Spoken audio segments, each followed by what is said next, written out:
Terminei de trocar a pastilha de freio, dianteira dos dois lados.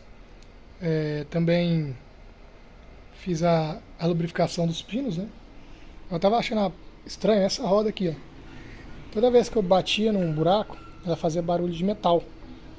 E quando eu pisava no freio, ela não fazia. Desconfiei que poderia ser a pinça solta, né? Um barulho na pinça. Realmente ela tá com barulho, ó. Ela tá bem solta. Agora o motivo. Ó. Consigo mexer ela. Agora querem ver o motivo? Olha só. Cadê o parafuso aqui? Eu mandei trocar essa pastilha quando eu comprei o carro. E pelo visto ou não colocaram, esqueceram de colocar, ou simplesmente quebrou, perdeu, vou ter que ver. Aqui tá outro parafuso. E aqui simplesmente não tem. Eu consigo puxar a pinça. Ó. Consigo puxar a pinça.